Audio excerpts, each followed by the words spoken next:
অষ্টাংগ যোগ, ইয়ম নিয়ম, ধ্যান ধাৰণা, প্ৰত্যাৱনা এনেকুৱা আছে।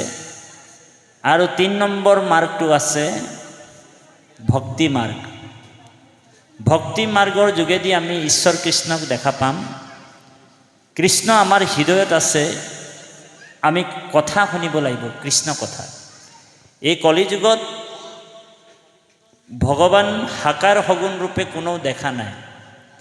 আপোনালোকক যদি প্ৰশ্ন কৰা হয় যে বাপাই সমস্ত বোলে বহুত দিন বোলে আপোনালোক মন্দিৰত গ'ল, বহুত দিন বোলে নামগৃহলৈ গ'ল, মছজিদ গ'ল, গুৰুদ্বাৰা গ'ল, বোলে আপোনালোক ভগৱানক দেখিছে নেকি? প্ৰশ্ন যদি কৰি দিয়ে কোনোবা, তেতিয়া কোনেও ক'ব নোৱাৰে বুকুত হাত দি যে মই ভগৱানক দেখিছোঁ বুলি। ঔ হৰি পাৰিবনে ক'বলৈ? পাৰিব? বোলে কোনেও নোৱাৰে। তাঁতী বাপক যদি কোৱা হয় প্ৰশ্ন যে বাপ আপুনিয়ে কৈ আছে ভাগৱতৰ কথা, ইমান কৈ থাকে, গোটেই পৃথিৱীখনতে ঘূৰি থাকোঁ, ভাৰতবৰ্ষৰ গোটেই জেগাতে যাওঁ, দিল্লী, মুম্বাই, পুনে, গুজৰাট ইত্যাদি জেগাতো আমি ঈশ্বৰৰ কথা ক'বলৈ যোৱা হয়, বোলে আপুনি দেখিছে নেকি ভগৱানক? প্ৰশ্ন যদি কৰি দিয়ে মোকো, তেতিয়া ময়ো একেষাৰে ক'ম যে ময়ো ভগৱানক দেখাই নাই। কাৰণ ভগৱান কলিযুগত সাকাৰ সগুণ ৰূপে নাথাকে বুলি কৈছে। কোনোৱে কোনো দেৱ দেৱী পূজা কৰোঁ বোলে, ইমান দিন তুই বোলে দেৱ দেৱী পূজা করলি, তোর মংলা দেবীটা কীরকম আছে বলে, হ্যাঁ না? তোর মনসা দেবীটা কীরকম ছিল, তুই কোনদিন লগ পাইছি নাকি? বলে ও নাই বলতে পারবে। আর লগ পাইছি যদি মকেটুকু দেখাই দিবি তো বলে, ও বলব নোৱাৰে মোৰ দেবীটা কীৰকম আছে। এনে মানুহবিলাকে কৈ থাকে যে মই ভগৱানক দেখিছোঁ, ভগৱানক দেখিছোঁ। কাৰণ কলিযুগত ভগৱানক দেখা পোৱা নাযায়, কোনো নাযায়, কোনো নোৱাৰে। মন্দিৰে যাই করে বোলে মাথাটা মারে মারে পটকাই পটকাই পটকাই পটকাই বোলে খুন চুন ওলাই গেল, মাথাটা ভাঙিয়াই দিল, তথাপিও ভগৱান উগাৰ প্ৰকট নাই হবে, যিমানেই ভক্তপৰায়ণ হোক। মন্দিৰত গৈ গৈ বোলে ধম ধম বোলে মাথা মাৰি আছে, মাথাটোকে মাৰিছে, প্ৰভু আপুনি ওলাই যাওক, প্ৰভু আপুনি ওলাই যাওক, দেৱী আপুনি ওলাই যাওক। মাৰোতে মাৰোতে একফাল মাথাটা নাইকিয়া হৈ গেল, ভগৱানকে দেখা পাবে নেকি? বলে নাই পাবে। বলে কেলে পাবে? কারণ ভগবান কলিযুগে আইবারও নাই খেয়ে। ও হরি ভগবান আইবারও নাই খেয়ে বলি কৈছে। আর ভগবানের কোনো দর্শনও নাপায়। কলিযুগত ভগবান ক'ত থাকিম বুলি কৈছে? কলিযুগত ভগবান ভাগৱতত থাকিম বুলি কৈছে। তিৰুধায়ে প্ৰবিষ্টয়ম শ্ৰীমদ্ ভাগৱতাৰ নভম তেম্নয়ো বাগ্ময়ো মূৰ্তি প্ৰত্যক্ষ বৰ্ততে হৰে সেবনাৎ সৰ্বনাৎ পাঠো দৰ্শনে পাপো নাশিনী। ভগৱান কৃষ্ণই উদ্ধৱ মহন্তক কৈছে যে মই কলিযুগত, ঠিকে আছে, ঠিকে আছিলে, কলিযুগত মই সম্পূৰ্ণৰূপে ভাগৱতত প্ৰতিষ্ঠা হৈ থাকিম। অথনিৰ নিচিনা কৰি দিয়া, অচিত অথনিৰ নিচিনা কৰা। কলিযুগত মই সম্পূৰ্ণৰূপে ভাগৱতত প্ৰতিষ্ঠা হৈ থাকিম বুলি কৈছে। আপোনালোক জানে যে যুগ চাৰিটা, হয়নে বাৰু? সত্য যুগ, ত্ৰেতা যুগ, দ্বাপৰ যুগ আৰু কলি যুগ।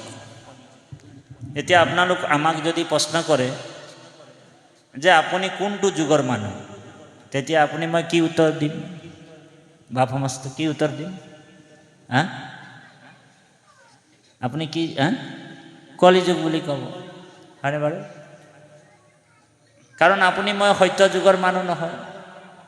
সত্য যুগ ইতিমধ্যে 17,28,000 বছৰ আছিল সত্য যুগৰ আয়ু। সেই যুগটো কেতিয়াবাই পাৰ হৈ গ'ল। সত্য যুগৰ মানুহবিলাক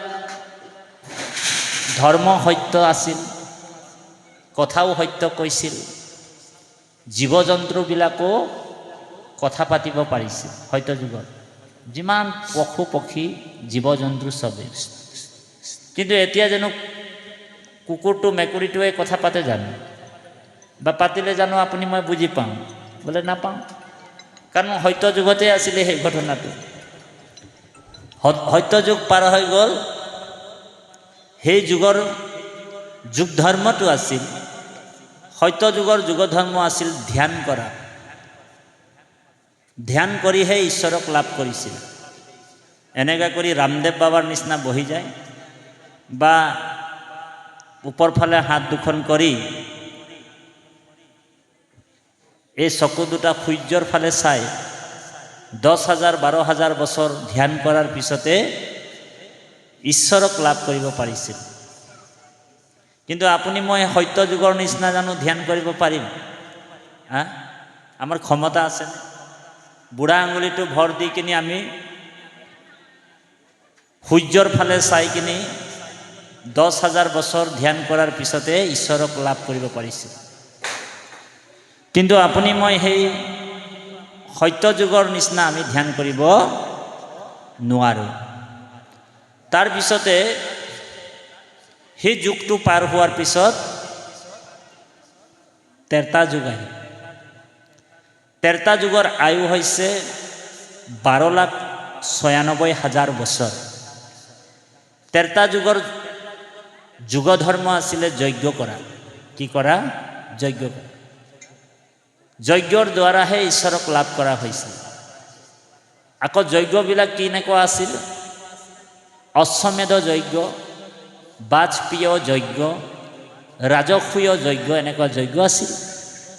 যজ্ঞৰ দ্বাৰা ঈশ্বৰক সেৱা কৰিছিল আৰু যজ্ঞতে ঈশ্বৰক লাভ কৰিছিল, ধৰ্ম পাইছিল।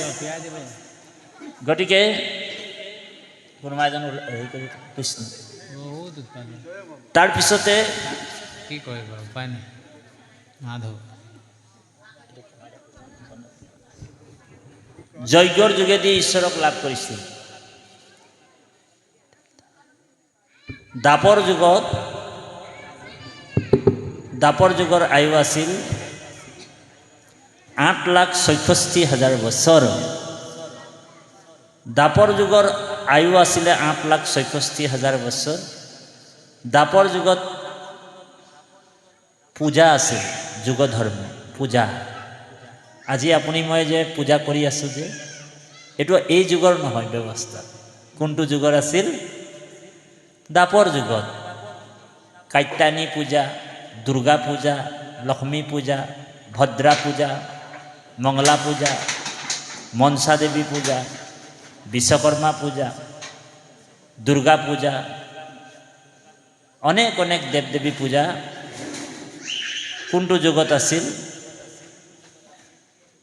বোলে দাপৰ যুগত আছিল। বিভিন্ন দেৱ দেৱী পূজা কৰি বিভিন্ন দেৱ দেৱীক আৰাধনা কৰিছিল। আৰু দাপৰ যুগতে ভগৱান কৃষ্ণ অৱতাৰ হৈছিল। কোনটো যুগত অৱতাৰ হৈছিল? দাপৰ যুগত। সেই যুগটো পাৰ হৈ গ'ল। তাৰপিছত কি যুগ আহিল? কলি যুগ। কলি যুগৰ আয়ু হৈছে 4,32,000 বছৰ। আৰু কলি যুগৰ যুগ ধৰ্মটো হৈছে হৰিৰ নাম, ৰাম নাম, কৃষ্ণ নাম।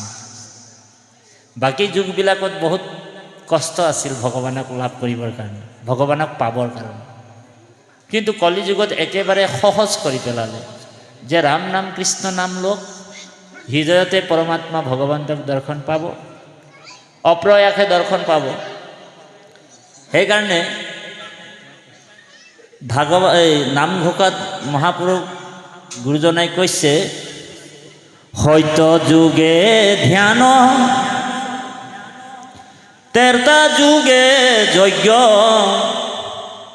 দাপৰ যুগত পূজা, কলিত হৰিৰ কীৰ্তন বিনাই, আৱাৰ নাহি খেদ দুজা।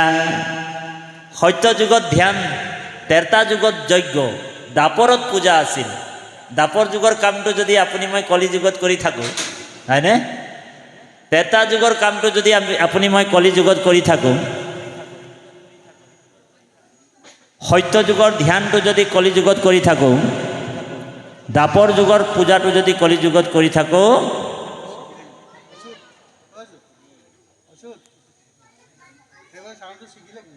তেনেহ'লে আমি এক্সপায়াৰ টেবলেট খাই থকা নিচিনা হয়। এক্সপায়াৰ টেবলেট বুজি পাইছে? ম্যাদ উকলা দৰৱ। ম্যাদ উকলা দৰৱ খালে কি হয়? বোলে শৰীৰত উপকাৰ হ'ব না অপকাৰ হ'ব? হা? অপকাৰ হয়। গতিকে কলি যুগৰ যুগ ধৰ্ম এইটোৱে। আজি আপুনি যিটো কৰি আছে এইটোৱে হৈছে কলি যুগৰ যুগ ধৰ্ম। এইটো আপুনি মই কলি যুগৰ যুগ ধৰ্ম পালন কৰি আছোঁ। শ্ৰৱণ আৰু কীৰ্তন, ৰাম নাম কৃষ্ণ নাম আপুনি মোক গুৰুজনাই ল'ব কৈছে। সেইকাৰণে 1 মিনিট সময় হৰিৰ নাম ল'ম, সকলোৱে সহযোগ কৰিব দেই। বাপাই সমস্ত কৃষ্ণ কৃষ্ণ। সকলোৱে হৰিৰ নাম ল'ম, সকলোৱে আনন্দ মনে ল'ব, উচ্চ কণ্ঠেৰে ল'ব। উচ্চ কণ্ঠেৰে 3 বাৰ কৃষ্ণ বুলি ক'ব।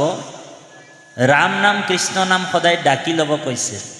কিয় ৰাম নাম কৃষ্ণ নাম আমি ডাকি ল'ব লাগে? আপোনালোক ভাগৱতত পাইছে ডাকি বোলা ৰাম ৰাম, হয়নে? গুৰুজনাই ক'ব পাৰিলেহেঁতেন মনে মনে বোলা ৰাম ৰাম, হয়নে? লিখা নাছিল, আছে নেকি? বোলে নাই, মনে মনে বোলা ৰাম নাম নাই। ডাকি বোলা ৰাম ৰাম কিয় লিখিছে? বোলে ৰাম নাম কৃষ্ণ নাম আমি যদি ডাকি ল'ম লাজ ভয় এৰি, তেতিয়া আত্মাটো আমাৰ সাৰ পাই যায়। বোলে আত্মাটো সাৰ পাই যায়, বোলে হয়, আত্মাটো সাৰ পাই যায়। কাৰণ ব্ৰহ্মাকে আদি কৰি যিমান জীৱবিলাক মায়া হৈ যাত শুই আছে বুলি কৈছে, ঘুমতি যায়। আমাক জগাব কোন? আমি আইসকলক কৈছোঁ, মাসকলক কৈছোঁ যে যদি চব জীৱই যদি শুয়ে আছে তেনেহ'লে আমাক জগোৱাজন কোন? হা? সেইকাৰণে প্ৰাৰ্থনাত কৈছে, সকলোৱে গাব, য়ে ব্ৰহ্মা আদি কৰি জীৱ যত, ও ৰাম ৰাম ৰাম ৰাম ৰাম, মায়া হৈ যা মাজে আছয় ঘুমতি যায়, তুমি হে চৈতন্য সনাতন, ও ৰাম ৰাম ৰাম ৰাম ৰাম, ওই আমি অচেতন নিয়োগ নাথ গাই, ৰাম আমি অচেতন নিয়োগ নাথ গাই। আমাক জগোৱাজন হৈছে কৃষ্ণ। তুমিহে চৈতন্য সনাতন, ৰাম ৰাম ৰাম ৰাম। আমাক ভগৱানেহে জগাই আছে। গতিকে সেই কৃপালু বাপে সমস্ত 3 বাৰ কৃষ্ণ ক'ব উচ্চ কণ্ঠেৰে, বাহিৰে ভিতৰে দেই। কৃষ্ণ কৃষ্ণ। কি ৰকম মানুহ ৰে? উচ্চ কণ্ঠেৰে কওক, উচ্চ কণ্ঠেৰে ক'ব কৃষ্ণ কৃষ্ণ। কি ৰকম মানুহে আৱাজেই নাই ওলাইছে। অলপ উচ্চ কণ্ঠেৰে হৰিৰূপী ব্ৰহ্মাণ্ড লৰি যোৱাকৈ কওক উচ্চ কণ্ঠেৰে কৃষ্ণ কৃষ্ণ। এতিয়াহে বুঝাই গেল আমৰা পাক্কা গুৰু শিষ্য বুলি। সকলোৱে এভাগী নাম ধৰিব, তাৰপিছত আমি পাঠৰ মাজত পাঠ ভিত্তিত আলোচনাবিলাক কৰিম, নামৰ মহিমা। সকলোৱে নাম ধৰিব, হাত চপৰি মাৰিব। জয় জয় ৰাম জয় শ্ৰী ৰাম জয় সনাতন হৰি হে জয় জয় ৰাম জয় শ্ৰী ৰাম জয় সনাতন হৰি রাম হরি নাম রখে বৈকুণ্ঠ প্রর কাখে প্রেম অমৃতর নদী হে জয় জয় রাম জয় শ্রী রাম জয় তন অনাথন হরি হে রাম শ্রীমন্ত শঙ্কর ভগ তর না যেন কল্পতরু হে হে রাম জয় জয় জয় রাম জয় শ্রী রাম জয় অনাতন হরি হে রাম শ্রীমন্ত শঙ্করে পার ভাঙি দিলে বহে ব্রহ্মাণ্ড ভেদি হে রাম জয় জয় জয় রাম জয় শ্রী রাম জয় নাথ হরি হে রাম গোবিন্দর প্রেম অমৃতর নদী বহে বৈকুণ্ঠর পরা হে জয় জয় জয় রাম জয় শ্রী রাম জয় সনাতন হরি হে রাম হরি ভক্তি দান দিয়া জগত তারি সংসার হিন্দু হে রাম জয় জয় জয় রাম জয় শ্রী রাম জয় সনাতন হরি হরে রাম হেনয় কৃপালু শঙ্কর বিনাই নাহি নাহি আর বন্ধু হে রাম রাম জয় জয় রাম জয় শ্রী রাম জয় সনাতন হরি হে রাম হৰি ভকতিৰ পাতিলন্ত হাত শঙ্কৰে জগত জুৰি ৰাম ৰাম জয় জয় ৰাম জয় শ্ৰী ৰাম জয় সনাতন হৰি ৰাম শ্ৰীমন্ত শঙ্কৰ হৰি ভকতৰ জানা যেন কল্পতৰু হে ৰাম ৰাম জয় জয় ৰাম জয় শ্ৰী ৰাম জয় সনাতন হৰি হে ৰাম তাহান্ত বিনাই নাহি নাহি নাই আমাৰ পৰম গুৰু হে ৰাম জয় জয় ৰাম জয় শ্ৰী জয় সনাতন হৰি হে ৰাম ৰাম ৰাম হৰি ৰাম লোৱা ভকত হবে হৰি গুণ নাম ৰাম ৰাম ৰাম হৰি ৰাম লোৱা ভকত হবে হৰি গুণ নাম হে হৰি মোক অনাচাৰী বুলি মোক পৰি হৰা হৰি গুণ নাম ৰাম ৰাম ৰাম হৰি ৰাম লোৱা ভকত হৰি গুণ নাম কৃপাৰ সাগৰ দৈৱকী নন্দন পুৰীও মনৰ কাম হৰি ৰাম ৰাম ৰাম ৰাম হৰি ৰাম লোৱা ভকত হবে হৰি গুণ নাম ভকতৰ সংগ সদানুগো সুখ মুখে তোৱা গুণ নাম হৰি ৰাম ৰাম ৰাম ৰাম হৰি ৰাম লোৱা ভকত হবে হৰি গুণ নাম লোৱা ভকত হবে হৰি গুণ নাম হে লোৱা ভকত হবে হৰি গুণ নাম ও ৰাম জয় জয় কিয়ে জয় জয় হৰি গোপাল গোবিন্দ ৰাম কৃষ্ণ গতিকে কলিযুগত ৰাম নাম কৃষ্ণ নাম শ্ৰেষ্ঠ নাম ধৰ্মই শ্ৰেষ্ঠ এই নামত আশ্ৰয় জীৱবিলাক আপুনি মই ল'ব লাগিব তেতিয়া আমি কলিৰ মহাপাপৰ পৰা পৰিত্ৰাণ পাম নহ'লে উপায় নাই চাৰিওফালে কলি আছে আপোনালোক জানে খবৰে পেপাৰে টিভিয়ে আপোনালোক পাই আছে যে কলিয়ে ইমান প্ৰকোপ আমালৈ কৰি আছে, ধৰ্ম পৃথিৱীত শূন্য হৈ যাব, ধৰ্ম কৰি আপোনালোক আমি পাৰ নাপাম, ধৰ্মক খেদাইলা কলি, অধৰ্মেহে ভৈলা বলি, দেখা লোক ভৈলা একাকাৰ, পাপ বাঢ়ে দিনে দিনে, কৃষ্ণৰ চৰণ বিনে আউৰ আত নাহিখে নিস্তাৰ। গতিকে কৃষ্ণ নামৰ বাহিৰে, ভগৱান নামৰ বাহিৰে কলিযুগত আৰু পৰিত্ৰাণ পোৱাৰ আৰু বেলেগ ব্যৱস্থা নাই। আৰু কলিযুগৰ মানুহে বেয়া বস্তুটোৰ প্ৰতি আকৰ্ষণটো বেছি হয়, আপোনালোক জানে। সদায় মানুহে কলিযুগৰ মানুহ বেয়া বস্তুৰ প্ৰতি আকৰ্ষণটো বেছি। ধৰি লওক এই অনুষ্ঠান, এই অঞ্চলটোত বোকাখোলা বাগানত পৰ্দা চিনেমা এটা যদি লগাই দিয়ে, ধ্যান দি শুনিব, বৰ গুৰুত্বপূৰ্ণ কথা। পৰ্দা চিনেমা এটা লগাই দিয়ে আৰু এই ইয়াত যদি আপুনি মই ভাগৱত অনুষ্ঠান এটা পাতিছোঁ দেই, আমাৰ মেছবাপ, আমাৰ কৰ্মকাৰ্মক ভূঞা বাপ আৰু মেছ বাপ, এনেকুৱা তাঁতী বাপ, কুৰ্মী বাপ মিলি ভাগৱতৰ অনুষ্ঠান এটা পাতিছে।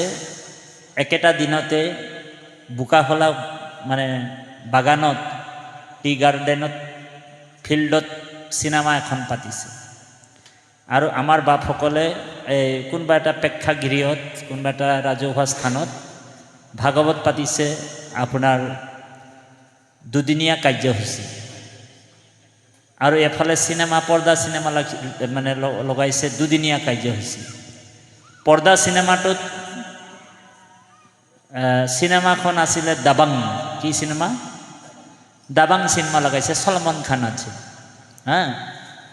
দাবাং চিনেমা এখন লগাইছে আৰু চিনেমাখনত গান এটা আছে, গানটো গাইছে, ও মুন্নি বদনাম হুই ডার্লিং তেরে লিয়ে। পর্দা সিনেমাটোত গান গাইছে কি, মুন্নি বদনাম হুই ডার্লিং তেরে লিয়ে। তাৰমানে এজনী মাইকী মানুহ বদনাম হ'ল। সেই মাইকী মানুহ বদনাম হোৱাটোক চাবৰ কাৰণে গোটেই বোকাখোলা বাগানেই নহয়, বোলে ওচৰে পাজৰে গাঁও আছে, যদি ওচৰে পাজৰে গাঁও থকা যিমান ল'ৰা ছোৱালী, ডেকা গাভৰু, বুঢ়া বুঢ়ী চব সেই জেগালৈ যাবনে চাবৰ কাৰণে? বোলে বুঢ়াবিলাকো মুঢ়া লৈ যাব চাবৰ কাৰণে। বোলে এজনী মাইকী মানুহ বদনাম হ'ল, তাক চাবৰ কাৰণে বোলে বুঢ়াবিলাকো মুঢ়া লৈ যাব, হয়নে বাৰু? কিন্তু আমাৰ মেছ বাপে ভাগৱতৰ অনুষ্ঠান পাতিছে একেদিনাখন। এই ভাগৱতৰ অনুষ্ঠানটোত চাব মাত্ৰ 7-8 জনমান বহি ঈশ্বৰৰ কথা, ঈশ্বৰৰ গুণনাম শ্ৰৱণ আৰু কীৰ্তন কৰিব। গতিকে কলিযুগৰ ধৰ্মটো সেইটোৱে যে যিটো ফালে বেয়া তাত কোনোতো জ্ঞান নহ'ব, ভক্তিও নাই। তাত কি বোলে, তাত বোলে এজনী মাইকী মানুহ বদনাম হ'ল, তাক চাবৰ কাৰণে বুঢ়া বুঢ়ী, ল'ৰা ছোৱালী চব দৰ মাৰি যাবনে? কিন্তু ভাগৱতত আত্মতত্ত্ব জ্ঞান পাব, জীৱৰ কল্যাণ হৈ যায়।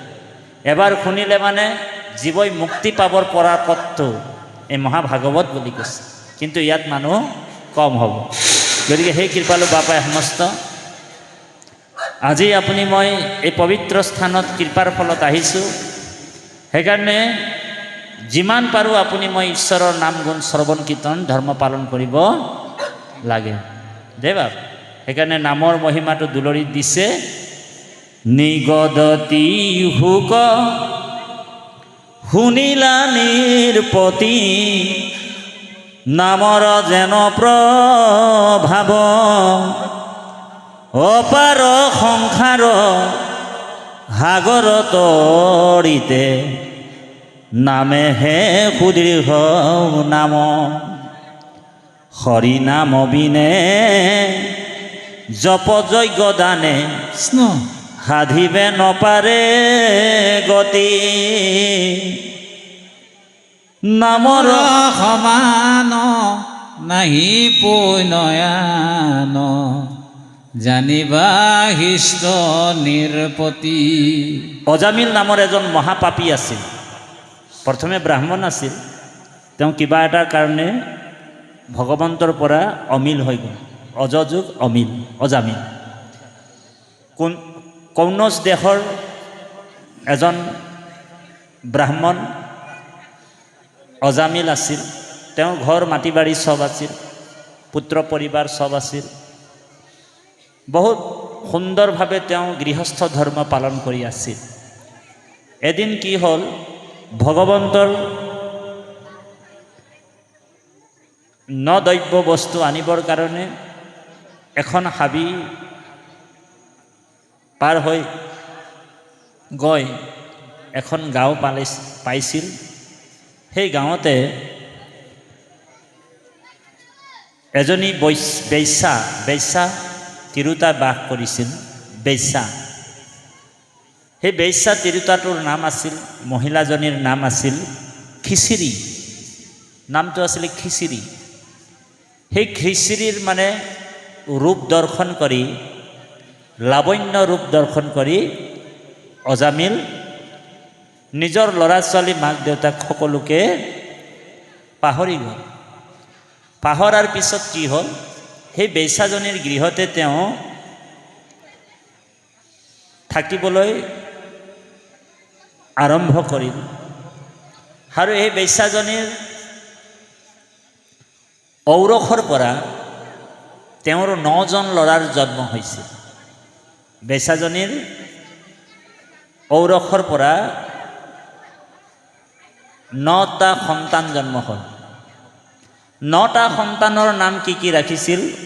ধৰি লওক খটাসুৰ, বকাসুৰ, পলম্বাসুৰ, এনেকুৱা ধীৰ অসুৰ নাম ৰাখিছিল। আৰু একেবাৰে কনিষ্ঠ পুত্ৰৰ নাম ৰাখিল কি বোলে নাৰায়ণ। আৰু অজামিল 10টা ল'ৰা বাপেক হ'ল। কনিষ্ঠ পুত্ৰ নাম থৈছিল নাৰায়ণ। 10টা ল'ৰাৰ সন্তানক পালন পোষণ কৰিবৰ কাৰণে তেওঁ বিভিন্ন উপায়েৰে মাৰ কাট ডকাইতি কৰিবলগীয়াত পৰিছিল। কাৰণ 10টা সন্তানক জন্ম দিলেইতো নহ'ব, খোৱাব পিন্ধাবও লাগিব। এতিয়া আপোনাৰ মোৰ 2টা সন্তানেই আছে, আমাক কেনেকুৱা লাগি যায়, হয়নে বাৰু? অজামিলৰতো 10টা সন্তান। 10টা সন্তানক পালন কৰিবৰ কাৰণে অজামিল ডকাইত কৰিছিল, চুৰ কৰিছিল। কোনোবা সন্ত মহন্ত ভিক্ষাৰীবিলাকে যেতিয়া ভিক্ষিক মাঙি আনি নিজৰ ঘৰলৈ উভতি আহে, তেওঁ ৰাস্তাতে ৰৈ তেওঁলোকৰ দ্ৰব্য বস্তুবিলাক লৈ তেওঁলোকক মাৰপিট কৰি নিজৰ গৃহলৈ লৈ আনে আৰু নিজৰ ল'ৰা ছোৱালীক খুৱায়। আৰু যদি বা কোনোবা দিব নিবিচাৰে তাক একেবাৰে মাৰ কাট কৰি হত্যা কৰি দিয়ে, ঔহাৰি মাৰি পেলায়। এনেকুৱা অকৰ্ম কৰোঁতেই কৰোঁতেই অজামিলৰ বহুত পাপ হৈ গ'ল। এনেকুৱা পাপ হৈ গ'ল। দিনে ৰাতি তেওঁ হত্যা কৰে, লুণ্ঠন কৰে, অনেক কুকৰ্ম কৰিবলৈ আৰম্ভ কৰিলে।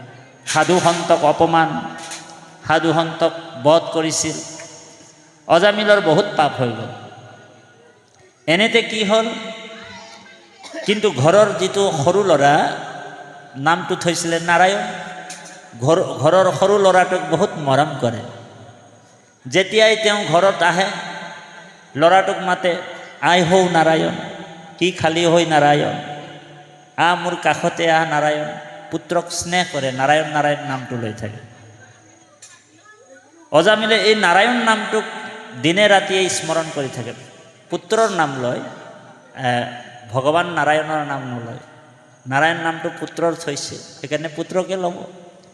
পুত্ৰক কৈছে যে নাৰায়ণ তুমি কিবা খালা নাই, বা নিজৰ আইগৰাকীক কয় যে ইয়াক বোলে নাৰায়ণক কিবা খাবলৈ দিলি ন নাই। এনেকুৱা নাৰায়ণ নাৰায়ণ নামটো লৈ থাকে আৰু এফালে পাপো কৰি থাকে। তো অন্তিম সময় যেতিয়া তেওঁৰ হ'ল, বৈবিধ্য হ'ল, জন্ম জৰা ব্যাধ আহি গ'ল। আৰু যেতিয়া ব্যাধ আহি গ'ল, এদিন মৃত্যুৰ শয্যাত তেওঁ পৰি গ'ল। যিটো শয্যাত পৰি গ'ল তাৰ মানে আৰু বেছি দিন নাই আৰু মৰিব। বিচনাত পৰি কিনি আজি মৰিম কালি মৰিম তেনেকুৱা এটা অৱস্থা অজামিলৰ হৈ গ'ল। আৰু যেতিয়া অজামিল মৰিবৰ সময়তে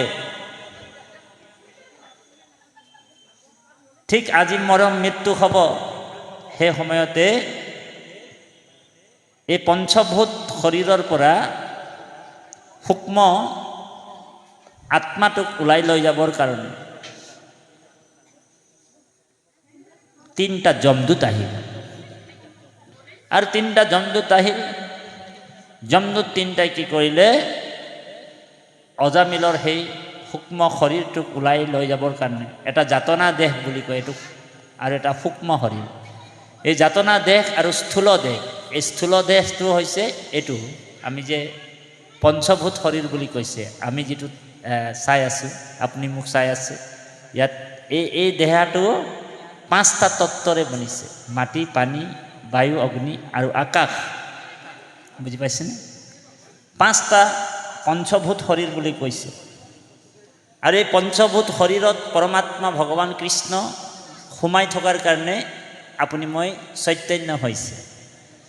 অকল আমিয়ে নহয়, গোটেই পঞ্চভূত যিমান স্থাৱৰ জংগমত যিমান প্ৰাণী আছে, সেই জীৱ জগতত প্ৰভু ভগৱন্তক সোমাই থকাৰ কাৰণে সকলো জীৱ জগত চৈতন্য হৈ আছে।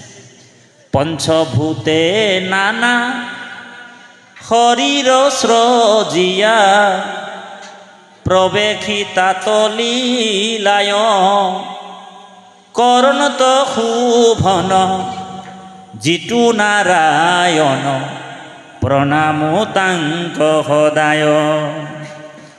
পঞ্চভূতে নানা শৰীৰ সৰ্জিয়া, ভগৱান নিজেই সৰ্জন কৰিছে। এই শৰীৰটো আমাৰ কোনে বনালে? বোলে ভগৱানে বনালে। ইয়াৰ কাৰিকৰটো কোন? বোলে ভগৱান। হয়নে বাৰু? যেনেকৈ কোনোবা এটা মূৰ্তি বনালে মানে মূৰ্তি বনোৱাজন এটা কাৰিকৰ থাকে, তাক আকৌ প্ৰাণ প্ৰতিষ্ঠা কৰে। যেনেকৈ ৰাম মন্দিৰত প্ৰাণ প্ৰতিষ্ঠা কৰিলে বিভিন্ন মন্ত্ৰ উচ্চাৰণ কৰে, হয়নে বাৰু? প্ৰাণ প্ৰতিষ্ঠা কৰে। এতিয়া ভাগৱত চাবচোন, কেতিয়াবা কিতাপৰ দোকানত থাকিলে মানে ঢেৰ এক জাপ জাপ জাপ জাপ ভাগৱত থাকে, হয়নে বাৰু? দোকানবিলাকত তাত দোকানীটোৱে আকৌ ইয়াৰ ওপৰতে ভৰি দি কিনি চাব আৰু এটা বেলেগ কিতাপ নমাই আছে, হয়নে বাৰু? কিন্তু সেই একে ভাগৱত আপুনি মই যেতিয়া নামগৃহত ৰাখিলোঁ, নামগৃহৰ পৰা আমি যেতিয়া ওলাই আনিলোঁ, একেই ভাগৱত ইয়াতে আপুনি মই চৈতন্য কৰি ল'লোঁ, হয়নে বাৰু? ভকতে চৈতন্য কৰি ল'লে, ইয়াত প্ৰতিষ্ঠা কৰিলে চৈতন্য হৈ গ'ল। ঠিক আমাৰ এই দেহাটোকো ভগৱন্ত কৃষ্ণ চৈতন্য কৰি ৰাখিছে। গতিকে এই যাতনা দেহটোৰ এটা যাতনা দেহ আছে, যিটো মানে যাতনা খাবলৈ যাব লাগিব। এইটো বায়বী শৰীৰ বুলি কয়, বায়বী। সেই শৰীৰটোক মানে জীৱটোক বাজ কৰি লৈ গুচি যাব, একেবাৰে ছেম টু ছেম। যেনেকৈ মানৱ তাঁতী বাপেই থাকে, কিন্তু মানৱ তাঁতী বাপক কোনো দেখা নাপাব। মানৱ তাঁতী বাপে আপোনালোকক আমাক দেখা পাই থাকিব, কিন্তু মানৱ তাঁতী বাপক কোনো চকুৰে দেখা পোৱা নাযায়। দিব্য দৃষ্টি যদি কাৰোবাৰ আছে তেওঁ দেখা পাব। যেনেকৈ উদাহৰণ আপোনালোকক দি দিওঁ, মানুহ এজন ঢুকালে, আপোনালোক চাবচোন 13 দিনলৈকে তেওঁ মানে সেই গৃহটোতেই থাকে, তেওঁ ওলাই গুচি নাযায়। প্ৰথম 3 দিনৰ কাৰণে যায়, আকৌ যমৰজাই তাক পঠিয়াই দিয়ে। গৰুড় পুৰাণত আছে। তাৰমানে যেতিয়ালৈকে 12 দিন দিনাখন জ্ঞাতি ভোজন নিদিয়ে, একেবাৰে শেষৰ দিনাখন 12 দিন জ্ঞাতি ভোজন দিয়াৰ পিছত তেওঁ একেবাৰে নিজৰ যোনটো জেগাত কৰ্ম অনুসাৰে যাব লাগে, ধৰি লওক স্বৰ্গত যাব পাৰে, কোনোবা নৰকতো যাব পাৰে, আৰু কোনোবা বৈকুণ্ঠও যাব পাৰে। সেই 12 দিন দিনাখনে তেওঁ যাব লাগিব। গতিকে কি হ'ল কথাটো, সেই যাতনা দেহটোক 3টা যমদূত আহি যেতিয়া ওলাই লৈ যাব বিচাৰিছিল, সেই সময়তে অজামিল দেখিলে যে 3টা যমদূত বেংকামোৱা যমদূত আপোনাক মোকো নিব আহিব। চাবচোন, এজন মানুহ যদি সৰসজ্জাত পৰি থাকে, মানে সৰসজ্জা কৈছোঁ সেইটো শয্যাত পৰি থাকে, তেতিয়া চাব মানুহটো এমাহ এবাহ এমাহ এবাহ কৰি থাকে, হয়নে বাৰু? আৰু যেতিয়া এনেকুৱা কৰি থাকে, মানুহটো মৰিবৰ সময়তে ঢেৰ মানুহ ওচৰে পাজৰে খবৰ ল'বলৈ আহে হয়নে? কিছুমানে কয় অকণমান পানী খুৱাই দে। কাৰোবাৰ যদি বোলে জীৱটা যায় নাই খেৰে ও আঘে আমাৰ লগে একেলগে মিলে করে বলে ও হরি ওরাম করত টুকুটাই ওকে এক চামচ হলো খোয়া রে তবে জীবটা যাবে। মানুষটা কাহিলাই আছে রে কাহিলাই আছে এবা তো যেটা বেটা বলে অসংস্কারী হয় জনটা বেটা অসংস্কারী ও দৌড় মারবে আর যাই করে মদের দোকান কিনলে আর বোতলটা লিয়ে আসবে বোতল একটা আনে করে এক ঠুপি খুয়াই দিবে হয় না ভাই? তেতিয়া ওর জিও যায় বলে করে বলে। কিন্তু যোনগিলা যার লড়াটো সংস্কারী হয় যার উত্তম লড়া বৈষ্ণৱ লড়া জন্ম দিছে ভকত বনাইছে মানে লড়াটো সেই লড়াটো আকৌ মাতৃ পিতৃৰ এনেকুৱা অৱস্থা হৈ থাকিলে কি কৰিব? এই মোর বাপে বলে এরকম হয়ে আছে একটা কাম কর বলে কি কাম? বলে বাপে বলে মরব হয়ে আছে 5টা ভকত আন হাঁকাই আন জলদি। বলে কি করবো লাগব? গীতা পাঠ একাই করা ভাগবত পড়া অন্তিম সময়ে যাতে ওর জীবনটা ভালকে যাও নামের নাম গাইতেলে ভকত হাঁকায়। আর যার বলে বেটা বেটির বলে সংস্কারে নাই তো বেটা বেটি কি করবে? বলে বাপে বলে যাবার হয়েছে বলে মোর কোনবা লগরিয়া একজন যদি আসে যায় কোনবা লগর এজন তেতিয়া বলবে লগরটা বলবে তোর বাপে আর মই মিলে করে তিনালির দোকান গিলানে ও হরি ও রাম করতি একেলগে খোয়া বোয়া কর থাকতি মিলামিলি কর থাকতি। গতিকে তোর বাপে সাগে জীবটা নাই যাইছে কি জানি ও কার দোকানের ও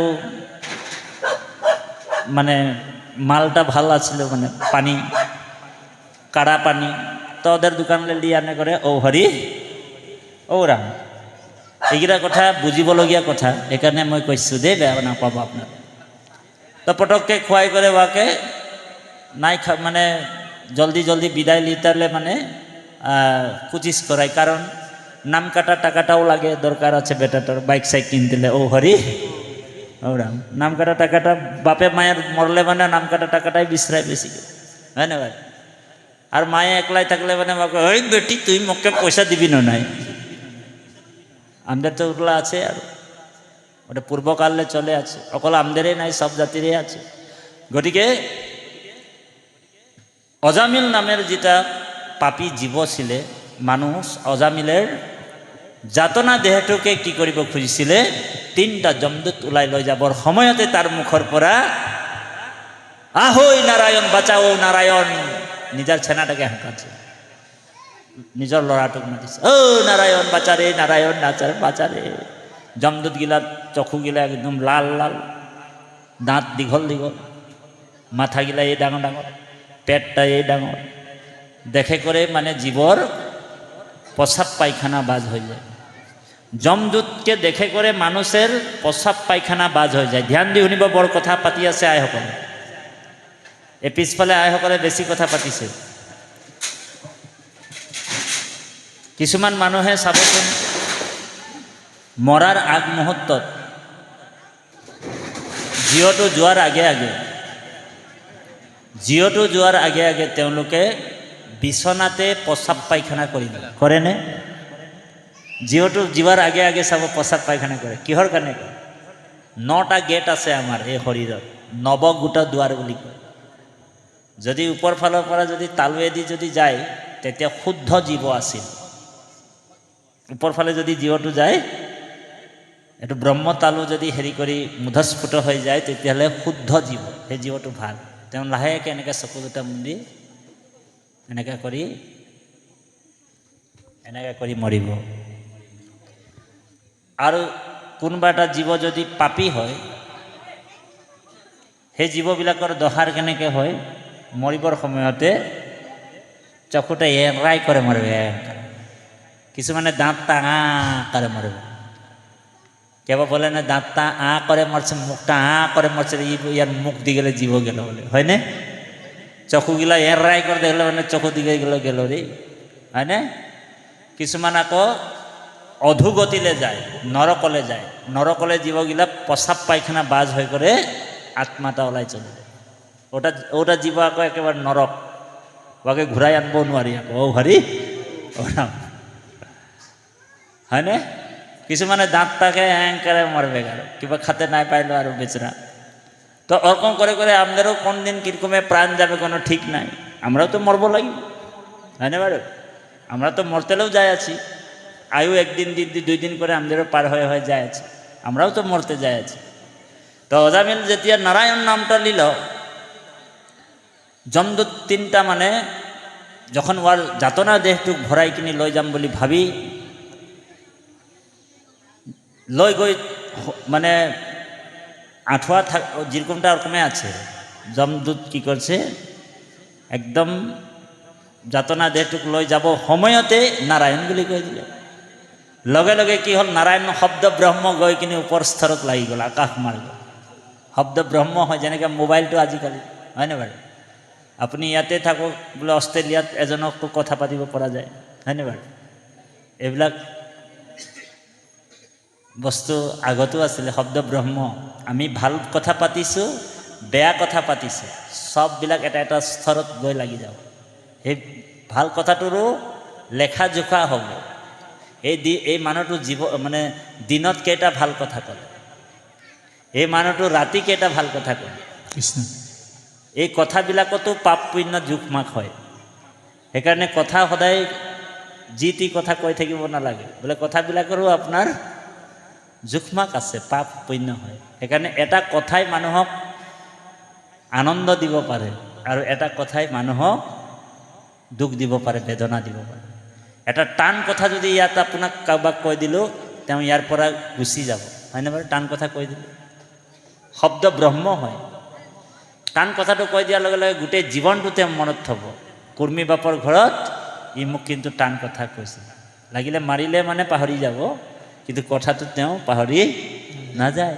তো এই নাৰায়ণ নামটো যেতিয়া ল'লে অজামিলে, নাৰায়ণ বুলি কৈ দিয়াৰ লগে লগে শব্দ ব্ৰহ্ম গৈ স্তৰত লাগি গ'ল। চাৰিজন সিদ্ধ মানে ভকত, চাৰিজন আকাশ মাৰ্গত বিমান লৈ ঘূৰি থাকে। এই পৃথিৱীত কোনে ৰাম নাম লৈছে, কৃষ্ণ নাম লৈছে? যেতিয়া ৰাম বুলি কোনোবা এটা জীৱই ক'লে, তেওঁলোক দৌৰ মাৰি আহে বিমান লৈ। দৌৰ মাৰি আহিলে চাৰিজন সিদ্ধ আৰু অজামিলক যিসকলে যমদূত তিনিটাই যে ধৰা বন্ধা কৰি আছিলে, শিকলি লৈ কিনি বান্ধিব বিচাৰিছে, কাঁটাৰ গধা লি করে ওকে মারতে খুঁজতেছিল জীবটো, লোহার জিঞ্জির বাঁধিবলৈ খুঁজিছিলে জীবটো, গলাত মানে বান্ধি কিনি লৈ যাব। একদম দৌৰ মাৰি আহিলে চাৰিজন ভকত, চাৰিজন সিদ্ধ, পৰমাত্মা ভগৱানৰ নিচিনা ৰূপ তেওঁলোকৰ। চাৰিখন হাত আছে, কমোদকী গদা ধৰি আছে, তেওঁলোকৰো শংখ চক্ৰ গদা পদ্ম চাৰিজনে আছে। আহি এই তিনটা যমদূতক এনেকা মারিলে, মারতে মারতে ওদের হাড়ি সাড়ি ভাঙিয়ে দিল, ভাঙে করে অজামিলকে ছাড়াই দিল। যমদূত তিনটা যাই করে যম রাজাকে বলছে, যম রাজা কইছে বলে প্রভু তোর ডিপার্টমেন্টে আর আমরা কাম করবারও নাই খেয়ে বলছে।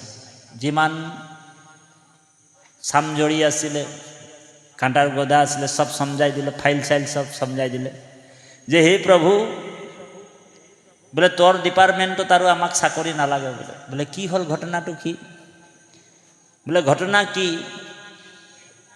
যে কোনোবা এজন মানুহে নিজৰ ল'ৰাটোৰ নাম নাৰায়ণ থব, গোপাল থব, গোবিন্দ থব, আৰু অন্তিম সময়ত তেওঁ নাৰায়ণ নাম ল'ব, গোপাল নাম ল'ব, কৃষ্ণ বুলি ডাকিব। ক'ৰ পৰা চাৰিজন সিদ্ধ পুৰুষ আহিব আৰু আমাক দবা পিটা মাৰিব, আমাৰ পৰা জীৱটোক কাঢ়ি লৈ যাব। গতিকে আজিৰ পৰা আৰু এনেকুৱা চাকৰি আমাক নালাগে।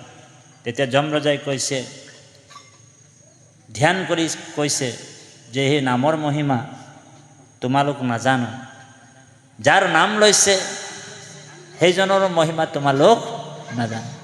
সেইজন আমাৰ স্বামী হয়, মোৰ স্বামী, যমৰাজাৰ স্বামী। বলে যমৰাজাৰ স্বামী কোন হয়? বলে নাৰায়ণ হয়, ভগৱান। যমৰাজা বৈষ্ণৱ হয়, সদায় ভগৱানৰে আৰাধনা কৰি থাকে। 12 জন বৈষ্ণৱ আছে দেই, ধ্যান দি শুনিব, বৰ গুৰুত্বপূৰ্ণ কথা। 12 জন বৈষ্ণৱ কোন কোন? ব্ৰহ্মা মনোহৰ, কপিল কুমাৰ, শুক ভীষ্ম বলিৰায়, প্ৰহ্লাদ নাৰদ, জনক আমিহি, 12 জন সমুদায়। হৰিৰ নামৰ গুইপ মহিমাক জানি আছো শুদ্ধ ভাৱে, জাকয়া চৰিলে ঠাৱতে বহিয়া দুৰ্লভ মুকুতি পাৱে। যাৰ নাম লোৱাৰ লগে লগে য়স্য স্মৰণম মাত্ৰেণ জন্ম সংসাৰ বন্ধন বিমোচতে, যাৰ নাম স্মৰণ কৰাৰ লগে লগে জীৱ মুক্তি হ'ব পাৰে। লগে লগে লগে লগে মানে তৎক্ষণাত মুক্তি পোৱাৰ উপায় ভগৱানে আমাক দিছে, তৎক্ষণাত। বাকীবিলাক সাধনত কিন্তু তৎক্ষণাত মুক্তি নাই। বোলে ৰাম নাম কৃষ্ণ নাম লোৱাজনৰ, আৰু সেইটো অন্তিম সময়ত লৈছে ৰাম নাম কৃষ্ণ নাম, হয়নে বাৰু? নাৰায়ণ নামটো অন্তিম সময়ত লৈছে। গোটেই জীৱনটো পাপ কৰিলে, কিন্তু অন্তিম সময়ত তেওঁ নাৰায়ণ বুলি লৈ ল'লে, হয়নে? নাৰায়ণ বুলি ল'লে। এতিয়া অজামিলে যেনিবা নাৰায়ণ নাম লৈ মুক্তি পালে, এতিয়া আপুনি মই ৰাম নাম কৃষ্ণ নাম অন্তিম সময়ত ল'ব পাৰিম নাই? হয়নে বাৰু? অজামিলে এবাৰ নাৰায়ণ নাম লৈয়ে বোলে মুক্তি পালে, আপুনি মই বোলে দুনিয়া ভৰৰ ৰাম নাম কৃষ্ণ নাম নাৰায়ণ নাম লৈ আছোঁ। এতিয়া আপুনি মই মুক্তি পামনে? প্ৰশ্ন। বোলে আপুনি ময়ো মুক্তি পাম, আপুনি মই অভ্যাস কৰিব লাগিব। সেই অভ্যাস অজামিলে কৰি থকাৰ কাৰণে অন্তিম সময়ত তেওঁ নাৰায়ণ নামটো আহি গ'ল। আৰু জীৱনৰ পৰম লাভটোৱে হৈছে অন্তে নাৰায়ণ স্মৃতি। বোলে জন্ম লাভ পৰম পুঞ্চা অন্তে নাৰায়ণ স্মৃতি। জন্মৰ পৰম লাভটো কি? আপুনি মই যে জন্ম ল'লোঁ, এই জন্মৰ পৰম লাভ কি বুলি ভাবে? বহুত মানুহে ভাবে যে জন্মৰ পৰম লাভটো বোলে আমাদেৰ বোলে গাড়ী একটা হৈ যোৱাতে